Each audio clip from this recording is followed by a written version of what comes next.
এই ভিডিওতে আমরা শিখব কিভাবে এমএস এক্সেল এ কাস্টম লিস্ট করা যায়।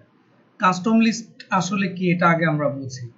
আমাদেরকে কাজ করার জন্য প্রতিনিয়তই শীটের ডাটা নিয়ে যেহেতু কাজ করতে হয়, তো এমন কিছু কাজ আছে যেই কাজগুলো করার জন্য আমাদেরকে প্রতিনিয়তই সেম ফরম্যাটে শীট বানাতে হয়।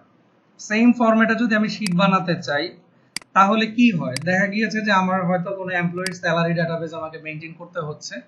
তো সেখানে আমার কি থাকতেছে, serial number, employee name, email, phone number, তার স্যালারি, হয়তো তার পেমেন্ট ডেট থাকতেছে, তারপরে হয়তো তার হাউস রেন্ট থাকতেছে। মানে এখানে আমি র্যান্ডম কিছু ডাটা বসাচ্ছি। তারপর হচ্ছে ধরেন তার গ্রস স্যালারি থাকতেছে, তারপরে তার নেট স্যালারি থাকতেছে, আমি এতটুকুই দিলাম। এখন হচ্ছে এই কাজটা কি করতে হয়, এখন আমাকে দেখা গেছে যে এই ফরম্যাটটাই আমি যদি পরের কোনো একটা শীটে কাজ করতে চাই, এটাকে কপি করে নিয়ে আমার পেস্ট করতে হচ্ছে, আবার এটাকে ফরম্যাটিং করতে হচ্ছে, এটাকে কপি করতে হচ্ছে, পেস্ট করতে হচ্ছে। বা আমি যদি এই শীটে না থাকি, এখন আমি যদি একটা নতুন শীট ওপেন করতে চাই, সাপোজ আমি এখন একটা নতুন শীট ওপেন করলাম, এখন আমি নতুন করে এক্সেল ফাইলটা ওপেন করলাম, এখন তো আমি আরেক জায়গা থেকে তো আমার কপি করা নেই, সেই ক্ষেত্রে আমি কি করব, আমাকে এখন আবার অন্য একটা শীট ওপেন করতে হবে, এই শীটে যেতে হবে অথবা এই শীটে যেতে হবে, কোনো এক জায়গা থেকে কপি করে পেস্ট করে নিয়ে আসতে হবে। কিন্তু যদি এমন হয় যে আমি এখানে জাস্ট সিরিয়াল নাম্বারটা লিখলাম, লিখে আমি যদি এখানে টান দিলে আমার এখানে বাকিগুলো সিরিয়াল নাম্বার না এসে আমার যে ফরম্যাটিংটা ছিল, সাপোজ আমার এই ফরম্যাট অনুযায়ী চলে আসবে। এই কাজটাকে বলা হয় কাস্টম লিস্ট। আমরা যদি কাস্টম লিস্ট করে রাখি তাহলে হচ্ছে আমাদের অন্য কোনো শীটে যেতে হবে না, অন্য কোনো জায়গা থেকে কপি করে পেস্ট করে আনতে হবে না। আমরা এক জায়গাতেই আমরা খুব সুন্দরভাবে কাজটা 1 সেকেন্ডের মধ্যে করে ফেলতে পারি। এটার জন্য আমাদেরকে কি করতে হবে, আমি জাস্ট একটা জিনিস দেখাই। আমি যদি জানুয়ারি লিখে আমি যদি টান দেই, দেখেন এখানে জানুয়ারি, ফেব্রুয়ারি, মার্চ, এপ্রিল গিয়ে ডিসেম্বর গিয়ে আবার জানুয়ারি, ফেব্রুয়ারি, এভাবে যতক্ষণ টানবো ততক্ষণ পর্যন্ত সিরিয়ালে যেতে থাকবে।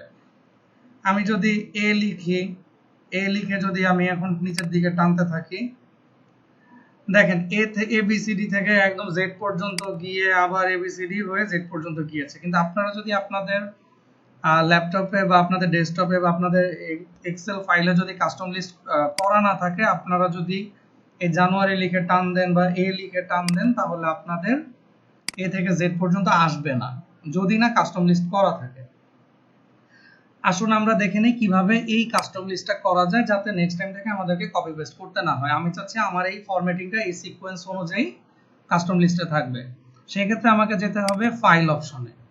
ফাইল অপশনে গিয়ে আমি যাব একদম লাস্টের যেই মেনুটা, সেটা হচ্ছে অপশনস। অপশনসে যাওয়ার পর এখানে অনেকগুলো অপশনস আছে, আমি যাব হচ্ছে অ্যাডভান্সড অপশনে ক্লিক করার পর আমি আর এদিকে আমার কোনো কিছু দেখার দরকার নাই, আমি একদম স্ক্রল করে চলে যাব নিচে। এখানে আমি দেখতে পাচ্ছি একটা মেনু বার আছে, এডিট কাস্টম লিস্ট।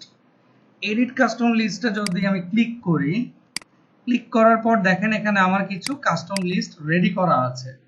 আমি যেমন এই যে জানুয়ারি লিখে আমি টান দিয়েছি, একদম ডিসেম্বর পর্যন্ত চলে আছে, আমার এখানে কাস্টম লিস্ট করা আছে।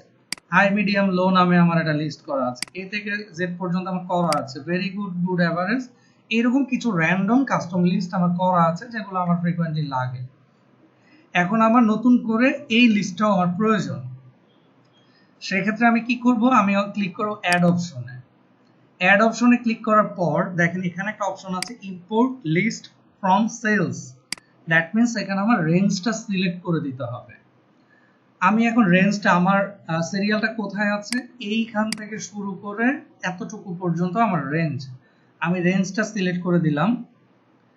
এখন আমার কাজ হচ্ছে ইম্পোর্ট মেনুতে যখন আমি ক্লিক করব, দেখেন এখানে net salary, gross salary, serial number, আমার নতুন একটা লিস্ট এন্ট্রি হয়েছে। আমি এখন সিম্পলি ওকে দিব, এখানে আবার ওকে দিব, আমার কাজ শেষ। এখন আমি নতুন একটা শীট ওপেন করলাম। আমি যদি এখন সিরিয়াল নাম্বার লিখে আমি জাস্ট সিম্পলি যদি এভাবে টান দিই, দেখেন serial number, employee name, email, phone number, salary, আমার যেটা যেভাবে সিরিয়াল ওয়াইজ ছিল আমার সেভাবেই কিন্তু সব চলে এসেছে। আবার সিরিয়াল নাম্বার থেকে শুরু হয়েছে, যেহেতু আমি টান দিয়েছি ওখানে। আমি যদি এখন একটা নতুন একটা এক্সেল ফাইল ওপেন করি, যেখানে আমার কোনো কিছু কপি করা নাই, পেস্ট করা নাই, আমি যদি এখন এখানে একটা সিরিয়াল নাম্বার লিখি, জাস্ট সিরিয়াল নাম্বার, আমি যদি এখন টান দেই, দেখেন আমার লিস্ট, কাস্টম লিস্ট যেভাবে করা আছে, যেই সিরিয়াল অনুযায়ী আছে সেভাবেই আছে। এখন এটা তো আমার ছিল একটা রোতে ছিল, আমি চাচ্ছি আমার এই সিকোয়েন্সটা আমার কলাম অনুযায়ী আসবে।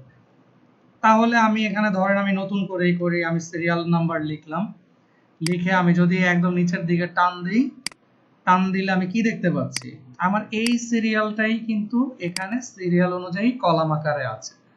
দ্যাট মিন্স আমার যদি কাস্টম লিস্ট করা থাকে, এই লিস্ট অনুযায়ী আমি এটা রোতেও ইউজ করতে পারবো, এই লিস্ট অনুযায়ী আমি কলামেও ইউজ করতে পারবো। কাস্টম লিস্ট ব্যবহার করার সুবিধাটা হচ্ছে, যেই ফরম্যাটিংটা আমাদের ফ্রিকোয়েন্টলি ইউজ করতে হয়, আমরা বেটার এই লিস্টিংটা আমরা কাস্টম লিস্টে অ্যাড করে রাখবো। তাহলে আমাদেরকে বারবার এই জিনিসগুলো হচ্ছে বারবার টাইপ করতে হবে না, বারবার অন্য একটা শীট ওপেন করে কপি করে পেস্ট করে নিয়ে আসতে হবে না। আমি সিম্পলি কাস্টম লিস্ট থেকে আমি এটা অ্যাড করে নিতে পারি। আশা করি এই জিনিসটা আপনাদের অনেক টাইম সেভ করবে এবং আপনাদেরকে অনেক হেল্প করবে। Thank you.